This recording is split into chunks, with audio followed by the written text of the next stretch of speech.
میں اکثر یہ سوچتا ہوں کہ یہ بھی کسی ماں کے لال ہوں، یہ بھی کوئی کسی باپ کی راج دلاری ہو۔ ان کے پیدا ہونے پر بھی باپ نے اور ماں نے کس طرح سے بلائیں لی ہوں۔ نہر کنارے کبھی آپ گزریں اور خاص طور پہ لال پور سے آپ گزریں تو جہاں آپ کو سست روی سے چلتی ٹریفک کا سامنا ملے گا، لیکن اسی دوران آپ کو ایک تلخ حقیقت دیکھنے کا بھی موقع ملے گا۔ نہر کے ساتھ گرین بیلٹ پر مختلف عمر کے لوگ، ان میں خواتین، نشہ کی حالت میں یا نشے سے مجبور اور لاچار ہو کر بالکل لاوارثوں کی طرح نظر آتے ہیں۔ میں اکثر یہ سوچتا ہوں کہ یہ بھی کسی ماں کے لال ہوں، یہ بھی کوئی کسی باپ کی راج دلاری ہو۔ ان کے پیدا ہونے پر بھی باپ نے اور ماں نے کس طرح سے بلائیں لی ہوں، کس طرح سے مٹھائیاں بانٹی ہوں، کس قدر خوشیاں منائی گئی ہوں، لیکن قسمت کو کچھ اور ہی منظور ہے۔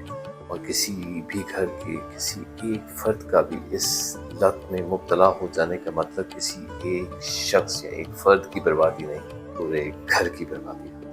ہماری توجہ میں، ہماری ترجیحات میں یہ کیوں نہیں؟ یہ کہاں سے آتا ہے یہ نشہ؟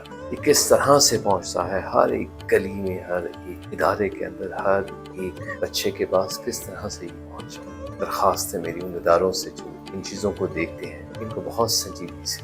جو بچہ آج سڑک کنارے چلتی ٹریفک سے بے خبر، بے سد پڑا ہوا ہے، اس کی جگہ خدا نہ کرے، خدا ہرگز آپ کا بچہ بھی ہو سکتا تھا۔ میری ان بچوں سے بھی گزارش ہے کہ زندگی میں پریشانیاں، مسائل، ماں باپ کی ڈانٹ، گھروں میں پیدا ہونے والے تناؤ، ناکامیاں، محبت کی ناکامی، پڑھائی ٹھیک طرح سے نہیں ہو رہی، اس طرح کی 100 چیزیں آپ اور ایڈ کر لیں تو پھر بھی آپ کے یہ شایان شان نہیں ہے کہ آپ زندگی کے کسی کمزور لمحے میں کسی ایسی چیز کا سہارا لیں جو آغاز ہے آپ کی تباہی کا۔ مت کریں اپنے ساتھ ظلم، اور بچیں ہر اس ایک برے دوست سے جو آپ کو اس قسم کی کوئی بھی چیز کے بارے میں راغب کرے، دعوت دے، مفت میں دے۔ بچیں اس چیز سے۔ اپنا بہت خیال رکھیں۔